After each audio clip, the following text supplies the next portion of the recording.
मेहताब हैदर साहब से पहले खबर ले लेते हैं इस हवाले से, क्योंकि मेहताब साहब आप तो मुसलसल रिपोर्ट कर रहे हैं, जो IMF के साथ मुज़ाकरात हुए उस पर भी आप रिपोर्ट करते रहे। अब साबिक वजीर खजाना मिफ्ता इस्माइल साहब समझते हैं कि बहुत ज़्यादा टारगेट रख दिया गया है, 1400 अरब रुपए, और इसमें अगर पब्लिक प्राइवेट पार्टनरशिप मिलाएं फिर SOEs जो कंट्रीब्यूशन करेंगे तो तकरीबन 1700 अरब रुपए ऑलमोस्ट ये वफाकी PSDP हो जाएगा, और फिर सूबों का अलग है। आपको क्या लगता है ये in line with IMF targets है? क्योंकि ऑब्वियसली IMF ने तो आखिर में देखना है कि प्राइमरी सरप्लस का टारगेट पूरा होता है या नहीं होता है, लेकिन उनको जवाब तो देना पड़ेगा ना कि कैसे हम इसको बैलेंस आउट करेंगे।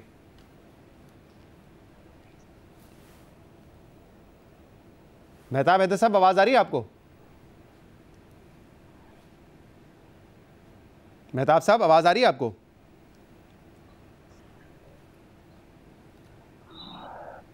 अच्छा, हमारा राब्ता शायद मेहताब हैदर साहब से अभी नहीं हुआ है। हम राना तारिक साहब के पास जाएंगे। राना तारिक साहब, बहुत बहुत शुक्रिया आपने हमें ज्वाइन किया, क्योंकि आपका ताल्लुक रिटेल एसोसिएशन से है।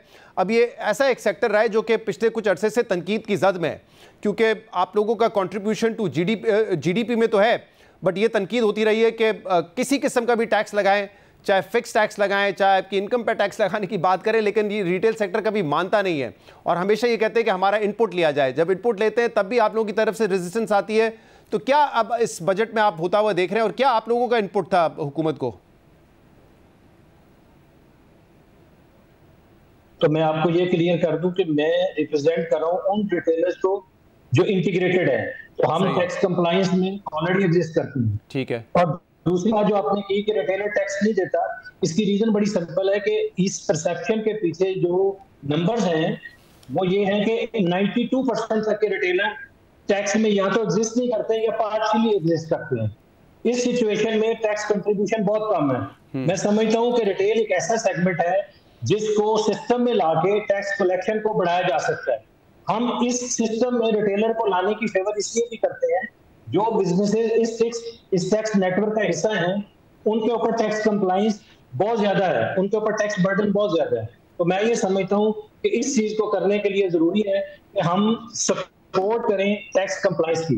दूसरी बात ये कि जो मिफ्ता साहब ने बात की कि इस वक्त जो हालात हैं उसमें ये फलसफा लेके आना कि सड़कों और पुलों के साथ हम ग्रोथ लेके आएंगे, हम मुआशी निजाम लेके आएंगे जिससे पाकिस्तान में तरक्की नजर आए, तो ये बहुत पुराना मॉडल है। इस मॉडल को अब हमें नहीं लेके चलना चाहिए। और पॉलिटिशियन के जरिए जो स्पेंडिंग का कल्चर है जिसमें अरबों रुपए जाते हैं और वो कमीशन और किक्स बैक में चले जाते हैं, और गो स्कूल बने या गो सड़कें बने, वो आज की हमारी रिक्वायरमेंट नहीं है। मेरा ये ख्याल है कि एक्सपेंस को अब कंसोलिडेट करने की जरूरत है।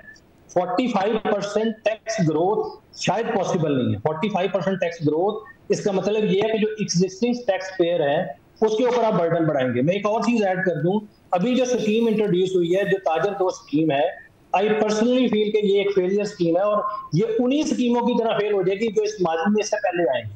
अगर FDR इसमें जाके शॉप टू शॉप जाके उनको रजिस्टर कर रहा है फॉर द ताजर दोस्त स्कीम, व्हाई नॉट FDR जाए और जाके उन रेगुलर इनकम टैक्स में रजिस्टर करे। मैं तो इस फेवर में हूं, आप किसी को एग्जेम्पशन ना दें, किसी को फेवर ना दें। हर बिजनेस तो रिटेल है, होलसेल है, कहीं पे भी आप उसको रजिस्टर करें, उससे कंप्लायंस लें।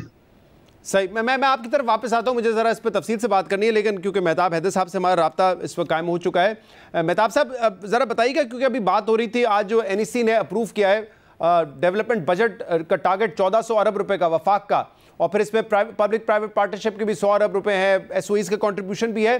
डॉक्टर मिफ्ता इस्माइल साहब हमारे साथ हैं, कह रहे बहुत ज़्यादा टारगेट रख दिया गया है, क्योंकि 40 से 45% ज़्यादा है इस साल के मुकाबले में, और इस वक्त ज़रूरत नहीं है इस बात की। तो ज़रा आप बताइएगा, क्योंकि आप उन तमाम मीटिंग्स के हवाले से रिपोर्ट करते रहे जो IMF के साथ हुई है फाइनेंस मिनिस्ट्री की, तो क्या ये number in consideration with IMF तय किया गया है या आपके ख्याल में अप्रूव नहीं करेगा IMF इस नंबर को?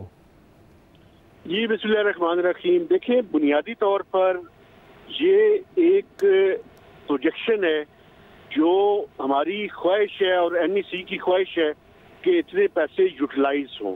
मैं आपको इस साल की मिसाल देता हूँ। ये जो आउटगोइंग फाइनेंशियल ईयर है, इसमें 950 अरब रुपए का PSDP रखा गया, जिसमें से 750 अरब रुपए फेडरल गवर्नमेंट ने देने थे और 200 अरब रुपया से ज्यादा जो है वो पब्लिक प्राइवेट पार्टनरशिप थी।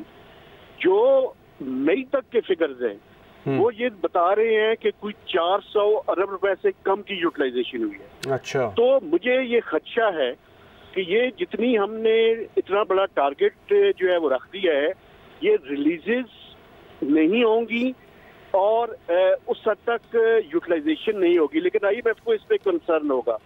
दूसरा, मैं समझता हूँ कि बड़ी हैरानकुन बात है कि आप ये देखें कि NEC की जो लास्ट मीटिंग हुई थी और उसमें ये डिसीजन हुआ था कि ये जो पार्लियामेंटेरियंस के लिए SDGs का प्रोग्राम है जी, उसके लिए पैसे नहीं रखेंगे और APCC तक पैसे नहीं थे, उसके पैसे 75 अरब रुपया आपने रख दिया है। मर्ज डिस्ट्रिक्ट्स के पैसे आपने बढ़ा दिए, उतने ही रखे हैं। उसके अलावा मिनिस्ट्री ऑफ फाइनेंस के पास 53 बिलियन आपने एडिशनल जो है वो दे दिए हैं और वो ज्यादातर जो है वो फेडरल गवर्नमेंट की जो स्कीम्स होगी, जो ब्लॉक एलोकेशन होगी, उसके लिए इस्तेमाल होंगे।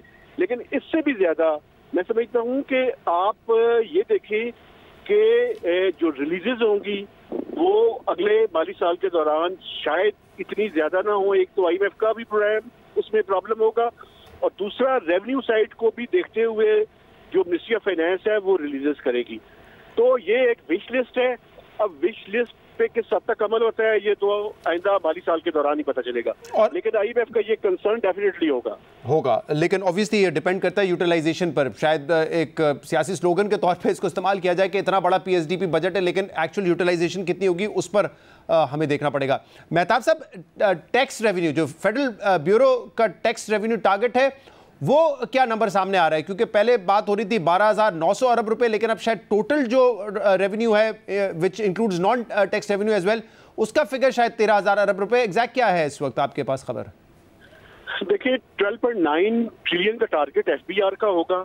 12.9 इसके अलावा जो आपका नॉन टैक्स रेवेन्यू का टारगेट है वो भी उसके अंदर 20 से 25% की ग्रोथ होगी। चूंकि अभी ये प्रपोजल है कि जो पेट्रोलियम लेवी है उसको जो है वो बढ़ा दिया जाए। चूंकि IMF ये कह रहा है कि आप पेट्रोलियम जो प्रोडक्ट्स हैं उनके ऊपर GST लगाएं, तो हुकूमत की कोशिश ये है कि हम GST की तरफ ना जाएं, क्योंकि उसका बहुत ज्यादा जो है वो इन्फ्लेशनरी इम्पैक्ट होगा और वो आपको पता है कि फेडरल डिविजिबल पूल का भी हिस्सा बन जाता है, तो वो असल बात तो यही है जी, चला जाता है। तो इसलिए हुकूमत की कोशिश ये है कि लेवी जो है जो तकरीबन इस टाइम 60 रुपए है उसमें 10 रुपए या 20 रुपए का इजाफा जो है वो मुतवक्को है। अब देखना ये है कि बजट में इस पे क्या करते हैं, लेकिन जो FBR का टारगेट है वो बड़ा ही एम्बिशियस टारगेट है। उसकी वजह ये है कि पाकिस्तान में अगर आप पिछले 15-20 सालों के अंदर देखें तो 400 से 500 अरब रुपए से ज्यादा के टैक्सेस पाकिस्तान में नहीं लगाए जाते। 600 से 700 अरब रुपया कहा जाता है, लेकिन वो 400 से 500 अरब रुपए के टैक्स लगाए जाते हैं, बाकी वो एडमिनिस्ट्रेटिव मेजर्स के थ्रू करते हैं। सही। तो अभी अगर आप नंबर्स को देखें तो आप नॉमिनल ग्रोथ से कुछ 15 to 16% उससे हासिल कर लेंगे। सही। जो टैक्सेशन मेजर्स आपको करने पड़ेंगे वो कोई 1.6 ट्रिलियन से लेके 2 ट्रिलियन के दरमियान होंगे। आप उसमें कुछ चीजें शामिल कर सकते हैं कि आप एडमिनिस्ट्रेटिव जो मेजर्स हैं, आप कहेंगे जी हम डेटा को एनालाइज करेंगे और डिजिटाइजेशन की तरफ जाएंगे, उससे हम जो है वो ग्रोथ हासिल करेंगे। लेकिन एक मेजर किस्म की टैक्सेशन जो है वो ऑन कार्ड्स होगी। अब देखना ये है कि ये नंबर्स को और मेहताब साहब, जो इतने अरसे तक हम ये बात करते रहे कि टैक्सेशन को ब्रॉड बेस करना है, क्या उस बात का इम्कान है या जो टैक्स पेयर हैं उसी पे मजीद बोझ डाल के ये 1600 अरब रुपए मजीद इकट्ठे किए जाएंगे? देखिए सबसे मेजर जो टैक्सेशन का मेजर होगा वो GST से रिलेटेड होगा। GST जो है वो एक इन्फ्लेशनरी एक है, लेकिन उसमें ये है कि जिन सेक्टर्स के ऊपर रिड्यूस्ड रेट्स है वो रिड्यूस्ड रेट्स जो है वो स्टैंडर्ड रेट की तरफ जो है वो जाने के चांसेस हैं। ये जो एग्जम्प्टेड सेक्टर्स हैं उनके ऊपर जो है वो GST बढ़ेगा। इसके अलावा पर्सनल इनकम टैक्स के स्लैब्स जो है पेंशनर्स के ऊपर पहले प्रपोजल थी वो ड्रॉप हुई है, लेकिन ये जो पर्सनल इनकम टैक्स है उसके स्लैब्स कम करने और खासकर जो हायर स्लैब्स है उसका रेट जो है वो बढ़ाने की तजवीज़ है। सही है, बहुत बहुत शुक्रिया। मेहताब हैदर साहब हमारे साथ मौजूद है।